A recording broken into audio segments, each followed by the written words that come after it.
5000 yıl evvel şimdi kuantum hep zaten vardı. Hı hı, hı hı. Çünkü formül bu. Ama bilinmiyordu, ismi bu değildi. Bazı öğretiler bundan bahsediyordu. Şimdi yeni pozitif bilimler diyor ki evet bu böyle. Evet, yani kuantum fiziği zaten hani deneysel olarak zaten çok ispatladı. Her şeyin sadece bir dalga hareketi olduğunu, bilgi ve enerjiden oluştuğunu, bize göre bir 3 boyutlu dünya yaratıldığını. Burada da hemen burada aslında ne yapıyoruz? Bizim buradaki etkimiz ne? Hemen onu söyleyeyim. Bu 3 boyutlu dünyayı nasıl oluşturuyor beyin? Şimdi biz titreşimden ibaretiz. Yani aslında her şey bilgi, enerji. Biz bu dokunuyoruz gibi hissettiğimiz fizik bedenimiz de bilgi ve enerji, titreşim. Düşüncelerimiz de öyle. Yani aslında biz de bir titreşimden ibaretiz. Hatta şey vardır, kuantum fiziğinde çift yarık deneyi vardır. Belki bazı izleyicilerimiz biliyordur. Burada o deneyde gözlemci olmadığında, dalga hareketi olduğunu, gözlemci olduğunu, yani bir dedektör konduğunda o elektronun aslında parçacık olarak hareket ettiği bulunmuştu. Burada gözlemci nedir, parçacık nedir diye ben bu teknikle birlikte düşündüğümde şöyle düşünüyorum mekanizmayı. Şimdi gözlemci demek bizim için gözümüz değil de aslında sistemimizdeki titreşim. Yani ben 5 frekansta bir titreşim üretiyorsam, yani düşükse diyelim, çok olumsuz, mutsuz, kaygılı bir titreşim üretiyorsam enerji sistemine de bunu yüklüyorum. Oradaki bilgi, şimdi diyoruz ya kuantum alanı sonsuz olasılıklar alanıdır kuantum alanı. Yani her tür olasılığın olduğu bir süperpozisyon hali vardır. Bu süperpozisyon halinden, bu sonsuz olasılıktan hangi olasılığın var olacağını işte o bizdeki titreşim belirliyor, oradaki bilgi belirliyor. Ona göre bir olasılığı çöktürüyor, çökme deniyor buna kuantumda. Bilginiz neyse, sizdeki titreşim neyse oradaki, ona göre dünyasını bu şekilde oluşturuyor. Yani hani olumlu düşün, olumlu olsun, evet bu cümle doğru ama evrene gönderelim. Evrene gönder, geri gelsin. Burada çok kolay değil. Yani esas titreşim bizim söylediğimiz kelime değil de arka planda enerji sistemine yüklenmiş bilgi. O çünkü sürekli titreşiyor. O non-stop öyle. Yani ben 5 puanda değerliyim. Bu böyle titreşiyor. Ben 5 puanda değerliysem 5 puanda değerli olduğumu hissettirecek olasılıkları çöktürüyorum ve yaratıyorum. Ona göre bir insan dünyama geliyor. Ona göre terfi alıyorum veya almıyorum. Ona göre para kazanıyorum. Ana bilgi bu böyleyse buna göre var ediyor. İşte o bilginin hologram dünyasını yaratması bence böyle oluyor. Peki burada ne yapıyoruz? İşte biz o titreşime direkt ulaşıp oradaki o anıda oluşan bir titreşim veya karar neyse o dönüştürdüğümüzde ben 5 puanda değerliğimi 10 puanda değerliğime getirince seanslara artık 10 puanda değerlilik içeren bir sahne dünyasına gelmeye başlıyor. Eşiyle arası düzeliyor, ona göre ilişkiler yaşamaya başlıyor, para kazanmaya başlıyor, terfi alıyor. Artık insanlar seni çok seviyorum, ne kadar değerlisin demeye başlıyor. Diyor, insanların bana davranışı değişti. Artık ona göre dünyasını oluşturmaya başlıyor. Çünkü sen değiştin. Çünkü sen değiştin. Aynen öyle. Evet. Yani o noktada iste ve bırak da konuşulur her zaman. Yani Amerikalılar çok fazla odaklanmayı öğretirler ya. Aslında yanlış olduğunu biliyoruz. Yani bir şeye çok fazla hırs beslemek bir konu. Bu mevki olabilir, kariyer ya da işte sosyal ilişkiler, bir şey elde etmek, para. Ama odaklanmadığın zaman zaten sana gelmesi de ilginç geliyor bana. Yani iste ve bırak dediğimiz şey. Ben kendi hayatımda bunu deneyimledim. Hatta cümle içinde istemek gibi de kullanmamıştım. 19 yaşındaydım. 40 yaşında gerçek oldu. O 20 yıl, 21 yıl boyunca hiç düşünmedim ben onu. Evet. Gerçekleşmesini. Sonra 40 yaşındayken hatırladım. Ben böyle bir cümle kurmuştum. Bunun için ne diyeceksiniz? Yani İşte o beyin kendindeki bilgiye göre bir düşünce üretiyor zaten. Şimdi bunu psikolojide kök inançlar, otomatik düşünceler, duygular ve davranışlar diye geçer. Oradaki arka planda, yani temelde bir bilgi var Bu bilgiye göre beyin düşünce üretiyor. Bu bir şekilde hani koşullanmış bilgiler de olabilir çocuklukta. Ne bileyim hani bunun bir kök kaynağı da olabilir. Yani mesela çocukken aile arasında bir konuşma olmuştur. İşte ya bir doktorla ilgili mesela baba çok değer vermiştir ona anlatırken. Çocuk bilinçaltında doktor olursam değerli olurum diye bir kök inanç yerleştirmiştir. Sonra hiç fark etmeden bu inanca göre tercihler yapmaya başlar. Yani bununla ilgili bilgi toplamaya başlar, doktorlukla ilgili. Sonra bir bakar ki üniversite sınavında tıp tercih ediyor, bakmış ki doktor olmuş. Yani o kök inanç belki ortaokulda ya ben doktor olacağım. Niye? Çünkü arka planda titriyor ya, o titreşim var. Bir anda konuşurken tak diye ortaya çıkar. Ondan sonra hani ne bileyim 15 yaşında ben doktor olacağım der. 30 yaşında evet ya ben bunu 15 yaşında söylemiştim diyebilir. Ya bunlar dediğim gibi dışarıdan işte kök inançlar yerleştirilmiş de olabilir. Sonra buna otomatik düşünce ve davranış veya işte beyinde bilmediğimiz de olaylar var. Yani sadece dışarıdan koşullanma da değil. Her beynin de belki bir öz programı var. Belki bu program da devreye giriyor ama neticede beyin giren bir bilgi, beyne giren bir bilgi sonradan bir düşünce ve yaratım olarak ortaya çıkıyor. Bu değişmez gerçeklik. Yani beyin kendindeki bilgiyi düşünüyor. Biz buna fark etmeden ben düşündüm diyoruz ama aslında arka plandaki bir bilginin o an düşünce olarak açığa çıkışı ve o anda tak aslında yaratıyor. Ama enerji alanında o an yaptığı bir değişikliğin madde haline yani madde dünyasında ortaya çıkışı 20 yıl alabilir. Çünkü şimdi ben doktor olacağım dedim ama o an onun ortaya çıkması için yılların geçmesi gerekiyor. Veya ben diyor işte bir yerde yönetici olacağım ama bunun için o donelerin, yaşamsal donelerin bir araya gelmesi gerekiyor. Diğer faktörlerin. Dolayısıyla enerji alanında olan bir değişikliğin madde dünyada ortaya çıkması tabii zaman alıyor. Peki size geldi birisi, bir danışan olarak ve bir problemim var yaşamıyla alakalı. O konudaki enerjisini de ölçümlediniz, sordunuz kaç puansın? 0 dedi, -5 dedi ya da 6 dedi. Ama onu hedefliyoruz ya, siz de ona getirdiniz. Bir seans, belki 10 seans kişinin durumuna göre. Peki bu ne kadar sürüyor o danışanda? O 10 puan durumu, o enerjinin etkisi onda ne kadar kalıcı hale geliyor? Siz tamamen o insanı dönüştürmüş ve formatlamış oluyor musunuz? Yoksa ara ara yine düşüşler olabiliyor mu? Ya da o düşüşler olduğunda tekrar kendi kendini kaldırabiliyor mu? Şimdi konuyla ilgiliyse soru öyle değil mi? Diyelim ki bana bir örnek modern verelim. enerji teknikleriyle ilgili kesinlikle soru bu. Evet. Diyelim ki bir problem örneği verelim. Mesela ben ilişkilerim yürümüyor dedi. Yani çok basit, somut olsun mesela. Şimdi bunun biz problemle ilgili dedik ki kaç puandasın? 5 puandayım dedi ya. Dedim ya bir skalamız var. Şimdi 5 puan artı 5'teyim dedi. Artı 5 ile artı 10 arasında 5 puanlık bir blokajlar zinciri var demektir. Artı 10 bizim için şu, konuyla ilgili artık hiçbir blokajının kalmaması demek. Şimdi bizim bir konunun problem olarak dünyamıza gelme sebebi mutlaka bununla ilgili bir tıkanıklığın, bir kararın enerji sisteminde olması demek. Artı 10, konuyla ilgili bütün blokajların silinmesi demek. Artı 10, zaten bunu danışan hisseder, artı 10.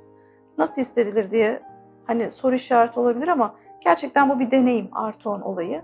O bizim koşulsuz sevgi frekansı dediğimiz frekans. Orada bütün kodların silindiğini hissediyor danışan.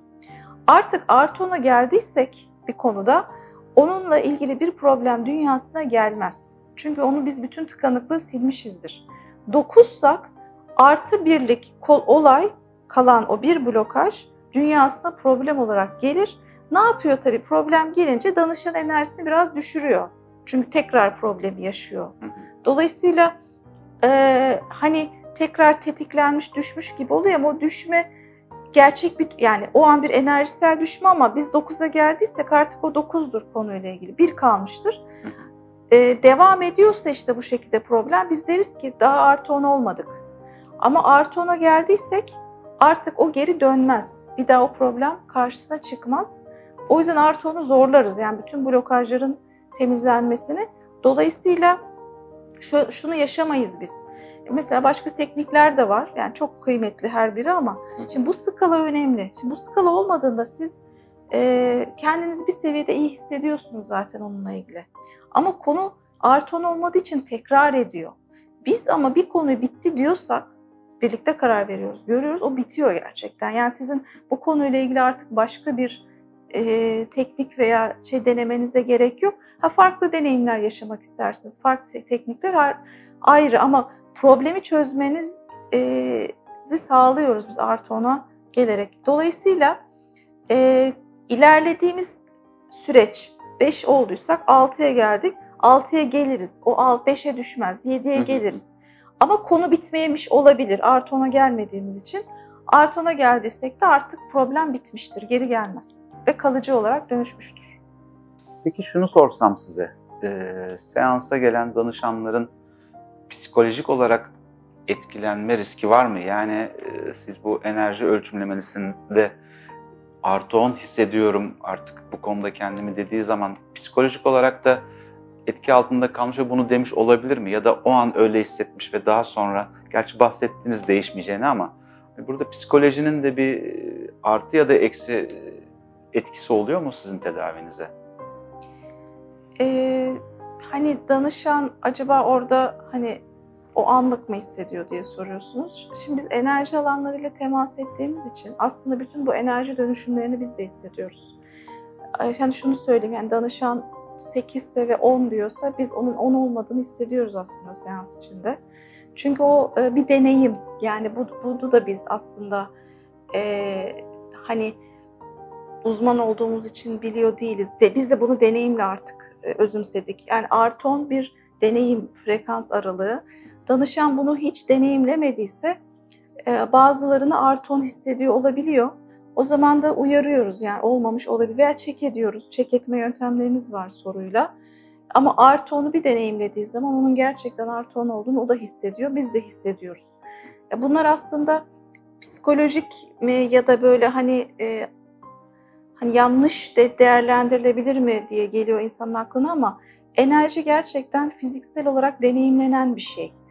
Bunu zaten danışan seansta görüyor. Bu enerji akışı fiziksel olarak deneyimleniyor. Oradaki yükselme gerçekten bütün bedenimizde hissettiğimiz, alanımızda hissettiğimiz, ruhen hissettiğimiz deneyimler bunlar.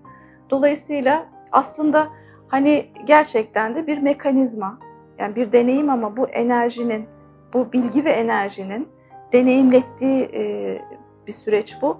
Dolayısıyla da danışan yanılmıyor veya bu acaba olmuyor. Gerçekten girdiyse seansa, ancak hani çok dirençliyse ve seansa girmiyorsa bazen oluyor. Yani çok bilinçli zihnini devreye sokuyor, teslim olmuyor seansa, çok direniyor. Öyle olduğu zaman hissedemiyor. Hissedemediğinde doğru anlamlandıramıyor. Ama aslında beynin kendi ürettiğini değerlendirememesi mümkün değil. Diyor ki yani ben anlayamıyorum, bilmiyorum diyor. Ben de diyorum ki enerji sistemine yüklediğin bu bilgiyi sen ürettin. Yani senin beynin üretti. Beynin ürettiği bir şeyi anlamaması mümkün değil. Bilinçli zihnini devreye soktuğun için bilgiyi alamıyorsun oradan. Yaşam da öyle. Biz bilinçli zihnini çok devreye soktuğumuz için bazı şeyleri hissedemiyoruz. Hissetmek diye bir şey var. Karşı tarafı hissetmek. Mesela bir maç seyrediyorsun, maçı hissetmek, okumak. Bu farklıdır, daha geniş bir okumadır bu. Ne kadar bilinçli zihnini devreden çıkarırsan okuma, hissetme o kadar artar. Seans da aynı şey. Diyorum ki yani beynin okumaması mümkün değil oradaki bilgiyi. Sadece sakin ol, seansa gir. Girdiği zaman, temas ettiğimiz zaman oradaki enerjiyle hepsini hissediyor, deneyimliyor ve orada artık yanılması söz konusu değil. Bu da bir mekanizma. Yani doğru odaklandığında okuma ve deneyim gerçekleşiyor zaten. Yani psikolojik değil aslında. Anladım. Tabii acıdan beslenen ya da mağdur olmayı seven insanlar da mutlaka var. Onlar da belki de o alanda kalmayı tercih ediyor, değil mi? Yani hani Siz mutlaka zaten o çalışma yaparken çıkıyor bunlar ama işte o bilinçli zihin dediğiniz Dirençten tanım bu. kaynaklanıyor. Evet, evet. Yani oraya girmek istiyoruz mesela, yüzleşmek istemediği için bilinçli zihin U dönüşü yaptırıyor. Başka şeyleri devreye sokuyor, kopuyor seanstan. Onu hissediyoruz, direnç olduğunu. Zaten mesela bazen danışanlar gelir, belki hani dinleyenlerde de vardır. Ben çocukluğumu hatırlamıyorum der mesela. Rüya görmüyorum der. Bunlar aslında bir takım dirençlerle kapatılmış olması sistemin.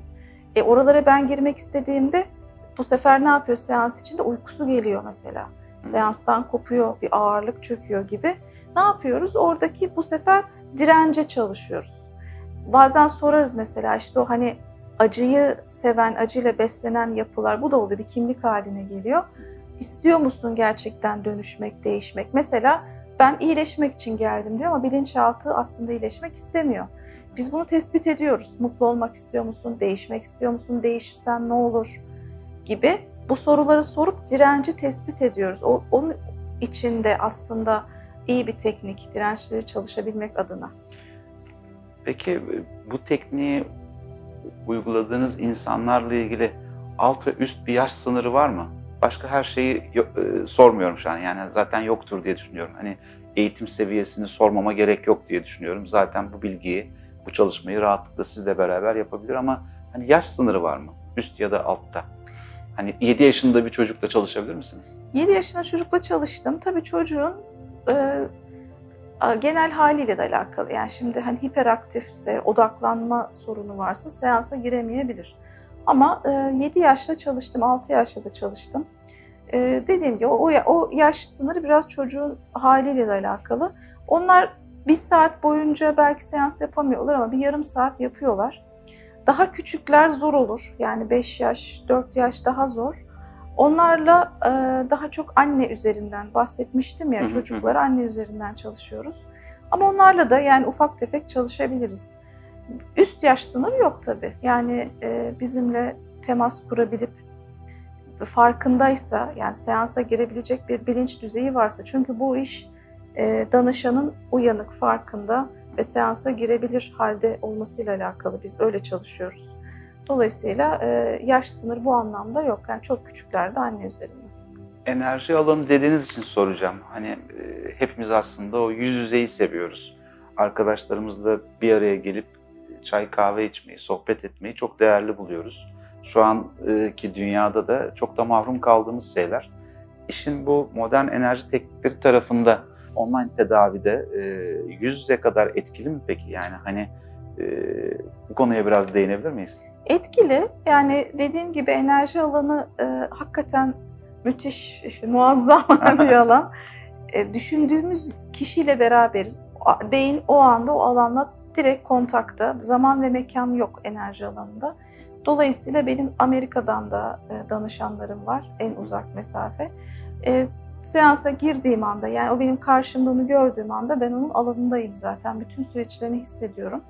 Dolayısıyla hani bazı danışanlar hani görüşmek istiyor. O psikolojik, yani hani ona iyi geldiği için, ama teknik anlamında, mekanizma anlamında online'ın hiçbir farkı yok. Direkt birlikteyiz. Harika. Artık değişmekte zorundayız zaten. Hani bu da yeni bir dünya düzeni. Nasıl sosyal medyayla değiştiyse dünya, belki beğenilerimiz, algılarımız ya da bize dayatılanlar diyelim. Belki satın alma şeklimiz bile değişti. Artık insanlar korkudan markete bile gitmemeyi tercih ediyor. Ama online her şeyin gerçekleşiyor olması, mekansız ve zamansız bir alandan bahsediyorsunuz. Gerçekten muazzam bir şekil. En azından online var, yoksa belki telepatik görüşmemiz gerekecekti. 100 yıl sonra belki o da olacak. Belki oraya doğru gidiyordur. Evet. Aslında birçok konuya değindik. Hangi rahatsızlıklarda, hastalıklarda ya da sorunlarda diyelim. Herkes de hasta olmayabilir. Ne zaman modern enerji tekniklerinin kapısını çalmamız gerekiyor? Ne zaman size ulaşmalıyız ki artık ihtiyacım var demeliyiz? Yani oradaki o soru işaretimiz bizde ne zaman ortaya çıkacak? Belim ağrıdığında mı sadece? Ya da annemle ilgili dediniz ya, bunu niye soruyorum? Anıları hiç olmayabiliyor bir insanın. hiçbir şey, çocukluğumu hatırlamıyorum diyor ama bugünkü yaşantısında etkisini de görüyor. O kapı ne zaman çalınmalı? O kapı aslında yani bence herkes o kapıyı bir çalmalı. Niye? Yani illa hani bir problemimiz olması da gerekmiyor. Hani problemlerden gireyim. Mesela ben trafikte giderken çok sinirleniyorum. Bu bir problemdir yani. Bu kişiyi rahatsız ediyorsa bununla bile gelebilir. Bunun altından biz gireriz, bir sürü şey çıkar. Saçlarım dökülüyor, fiziksel. Ne bileyim, geceleri uyuyamıyorum, alerjim var. İşte dediğim gibi ilişkiler, para kazanamıyorum, kazanmaya çalışıyorum, para gelmiyor. Mutsuzum, kendimi iyi hissetmiyorum, enerjim düşük. Ya da daha çok para, yani iyi, memnun, çok problemi yok ama daha ilerlemek için daha çok para kazanmak, daha başarılı olmak, daha değerli hissetmek istiyorum. Yani skalası çok geniş. Yani kendinizle ilgili rahatsız hissettiğiniz en ufak bir şeyde bu EFT, yani enerji EFT çalışılır. Burada skalamız çok geniş. Ama diğer anlamda şunu demek istedim aslında. Biz bazı şeyleri çok fark etmiyoruz. Yani çocukluktaki o yerleşmiş veya büyürken yerleşmiş o kararlar bizim değişmez gerçekliğimiz oluyor. Diyelim ki aile bir lokma bir hırka diye büyütmüş. Hı hı. Şimdi bu çok güzel geliyor kulağa, değil mi? Yani daha böyle kanaatkar olmak, daha... Fakat bu bir süre sonra bunu o kadar gerçek, yani beyin için, çünkü bilgi önemli, bilgi. Şimdi o bilgi duruyor fakat bugün bu dünyada bir lokma bir hırkayla geçinemiyoruz. Yani bu bizim bütün yaşam kalitemizi düşürüyor. Kişinin örneğin parayla ilgili stresi varsa, acabası varsa bu yaşamını etkiliyor, ilişkilerini etkiliyor, kendini etkiliyor. Öyle bir dünyada değil. Dolayısıyla ama mesela seansa girmeden bu o kadar gerçek ve güzel geliyor ki bundan çıkması kendi kendine mümkün olmuyor. Bunu ancak seansta diyor ya ben böyle düşünüyordum. Bunu değiştirmek gerekiyor. Dolayısıyla demek istediğim şu, aslında bizim çok doğru gelen, bize çok doğru gelen bazı inançlar, kararlar, değişmez gerçeklik kabul ettiklerimiz aslında bizim önümüzü kesen kararlar olabiliyor ve biz bunları fark etmiyor olabiliyoruz. Dolayısıyla hani ben aslında herkesin bir şekilde bunu deneyimlemesini öneriyorum. Çünkü burada bir mekanizma var. Biz şuna çok alıştık ya da böyle öğretildi. Dışarıdan beklemeye. Yani işte ülke ekonomisi yüzünden kazanamıyorum ya da patronum bana terfi vermiyor. İşte hayat niye şöyle? İşte insanlar beni sevmiyor. İşte bak bu adam bana değer vermiyor. Şimdi burada dışarı... Hoca bana taktı. Hoca bana taktı. Çok güzel. Hoca bana taktı. Şimdi böyle düşünmeye alıştık ya. Şimdi bu böyle düşündükçe bu değişmeyecek. Çünkü bu sahneyi yaratan bizdeki bilgi ya. Dolayısıyla dışarıdan beklemek bizi daha da çok kurban, daha da çok böyle kader kurbanı işte haline getiriyor. Burada bu mekanizmayı görmek, ya şimdi seansa başlıyoruz, orada diyelim ki değersiz hissediyor, yani öyle davranıyor kişiler ona. Aslında arka planda diyelim ki anne baban ona bir şekilde tam verememiş o değeri. Kendisiyle ilgili ben değerli değilim inancı yerleşmiş. Böyle yaratıyor dünyasını. Dışarıdaki insanlarla alakalı değil, kendiyle alakalı. Bunu değiştirdiğimizde, yani buradaki bilgi anıları değiştirdiğimizde, bütün bu sahneleri değiştiği için artık dışarıda bir şey olmadığını, bütün yaratımın kendindeki bilgiyle alakalı olduğunu gördüğünde kişi, bir kere bu büyük bir farkındalık getiriyor. Bu kurban rolünden çıkarıyor. Yani işte hayat hep böyle, işte hayat hep bana kötü davranıyor. Çok depresif bir duygu bu. Çok kötü bir karar. Bu böyle gider değişmezse. Şimdi biz bunu değiştirdiğimizde, hayatının değiştiğini gördüğünde şunu görüyor. Demek ki bir problem yaşadığında ya bunun benle ilgilidir. Bu bende demek ki bir kod var deyip bunun çözebileceğini bilmesi bence büyük bir özgürlük, büyük bir güç veriyor insana. Hem sorumluluk veriyor, bunun kabul etmek, bununla yüzleşmek de aslında başta belki zor gelebilir.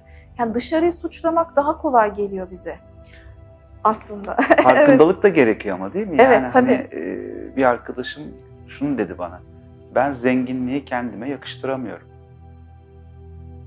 Evet. Evet, yani farkına varmış. Evet. Artık tamam, hani evet, burada bir problem var. Bence insanlar, katkı yapayım size, zamanın değiştiğini, dünyanın değiştiğini ve insanların da değiştiğini anlamak zorunda. Artık yaşlılık cümleleridir. Bizim zamanımızda diye başlayan. Hı hı. Artık o zamanların bittiğini hepimiz anlamak zorundayız. Yani bundan 200 yıl evvel 40 yıl yürünmesi gereken yollar belki de şimdi 40 günde varılan yollara dönüştü. Evet. Ne dersiniz bu konuda? Aynen öyle. Dönem artık hani lineer zaman değil, artık hani daha derin boyutların da tespit edildiği, zaman mekanın aslında ortadan kalktığı dönemler bu yaşıyoruz ve bu bilgiye de ulaşabiliyoruz. Çok farklı bir dönem gerçekten. Burada biz her konuyu çalışırken ne çalışıyorsak çalışalım artı 10'a geliyoruz. Bu şu demek. Şimdi para ile ilgili ya da bir konu ile ilgili biz artı 10'da değilsek sistem daha çok takıntı haline getiriyor. Burada sıkıntı bir şeyi takıntı haline getirmek. Hı hı. Bu para da olur, ilişki de olur, sevgi de olur, fark etmez. Para daha evrensel bir konu olduğu için çok dilimize yerleşmiş. Ama kişinin kendini bir kimliğe hapsetmesine neden olan ve takıntı haline getirdiği her şey bir problemdir beyin için. Bunu konuştuk ya. Hı hı. Dolayısıyla şu noktaya gelmek, artı 10 bizim için şu. Para gelir, bitti. Yani param olması lazım, zengin olmam lazım. Çünkü param olması lazım, zengin olmam lazım. Burada kişi parayla kendini var ediyor demektir. Bu da ne yapıyor? Kendi özünden uzaklaştırıyor. Paradan güç alıyor, paradan mevki alıyor, paradan değer alıyor. Hayır, burada kişinin bütün öz değerini kendi potansiyelinden alıyor olması lazım. Bunun için de parayla artı 10'a geliyoruz. Yani parayı düşünmeme noktasına getiriyoruz biz. Parayı, çünkü şöyle diyorlar, şimdi artı 10'a gelmek çok sevmek mi? Çok sevmek de, ama çok sevmek değil, koşulsuz sevmek. Artı 10 koşulsuz sevmek. Şimdi sistemde her şey bir bilinçli bir enerji. Ona hak ettiği değeri verdiğiniz noktada dünyanıza kabul ediyor sistem. Şimdi baba para kötü dediği zaman para kötü diyor. Şimdi bu doğru mu? Yani para bir nimetse, o da bir varlıksa ona kötü demek de ona bir haksızlık. Ama şu da değil, ya param olsun, bu da ne? Bu da sana haksızlık. Senin potansiyeline, değerine haksızlık. Her şeyin hak ettiği bir değer var. Benim hak ettiğim bir değerim var. Yani ben varoluşumla sadece nefes alırken artı 10'da değerliyim. Böyle hissetmeliyim. Çünkü dedik ya, insan beyni çok özel bir yapı ve bütün varlıktaki bu sahnelerini kendi bilgisinden yaratıyor. Hele kendi özünden çekerse bilgiyi, her türlü sahneyi yaratabilir. Dolayısıyla bütün değerlilik, özgüven, bütün enerjiler kendi özünde potansiyel olarak mevcut. Bunları hissetmesi için, benim değerli hissetmem için, güçlü hissetmem için dışarıdan bir şeye ihtiyaç duymamam lazım. Dışarıdan ihtiyaç duyma bir koşullanma. Dediğim gibi birisi bana değer gösterirse değerli hissederim. Çünkü anne baba veya öğretmen veya arkadaşları bir problem yaşamış onlarla. Değersiz hissetmiş, değerli hissetmek için sürekli değer görmeyi bekliyor, onaylanma bekliyor gibi. Dolayısıyla ne olursa olsun biz dış faktörlere bağlıysak onlarla kimliğimizi oluşturuyoruz ve öz potansiyelimizden uzaklaşıyoruz. Çünkü dışarıya bağımlılık ne yapıyor? Kaybetme korkusu getiriyor. Yani örneğin ekonomiye bağlıysa benim para kazanmam, parayla artı 10 değilim, ne oluyor? Dış faktörlere bağlı oluyorum. Pandemide yıkılıyor sistemim. Veya ekonomik bir durumda çok büyük kaygı hissediyorum. Dışarıya bağlı olduğum için. Ama şunu biliyorsam, artı 10'daysam o konuyla ilgili bu neyse, koşulsuz bir frekanstayım. Bununla ilgili hiçbir kod kaygım yok. Dolayısıyla beyin, hani az önce söyledin ya, bırakırsa oluyor diye. İşte bırakma bu. Artı 10'daysa bırakabilir. Barışık olmak değil mi? Barışık olmak. Artı, ya onunla ilgili okeyim ben, artı 10 gelir, para bende. Ya da ne bileyim, sevgi, ben değerliyim. Ama ben gelmezse sevinirim. de dengesi bozulmuyor. Bozulmuyor. Gelir diyor, zaten geliyor. Diyorum ya, beyin onu yaratır. Eğer evet gelmediğinde de denge bozulmuyor. Çünkü paraya yüklemiş olmuyor o anlamını. O yüzden biz buradaki hedef şu. Danışanı hem kendisini artı ona getirmek, yani dışarıdan bağımsız. Bir çocuk nasıl aslında özgüvenlidir, yani istediği yere çıkar zıplar. Yani anne ona yapamazsın diyor. Aslında öyle bir kaygısı yok.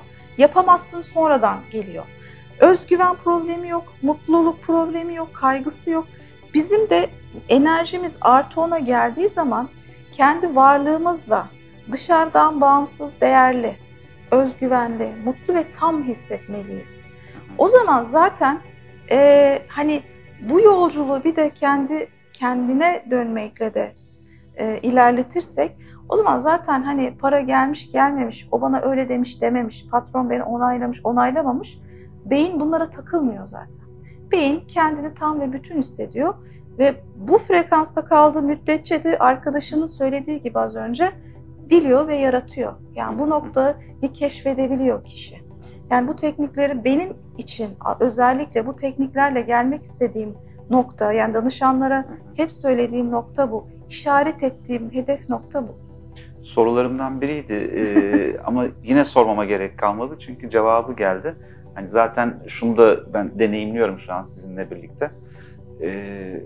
Karşılıklı o enerji akışından, bilgi akışından dolayı daha soruyu sormadan cevap size gelmiş oluyor. Çünkü aklımdan geçirdiğim sorular vardı. O neydi onu söyleyeyim.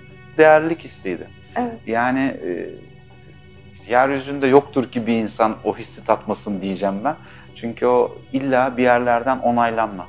Çocukken anne baba, okul hayatında öğretmen, müdür, iş hayatında amir, müdür, patron ya da kendi iş sahibi olabilir bu sefer müşterisi.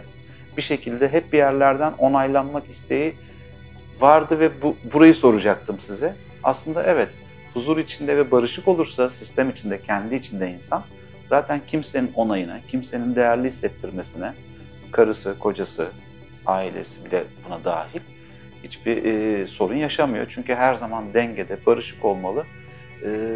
Günümüz insanının asıl problemi bu bence. Değersizlik hissi.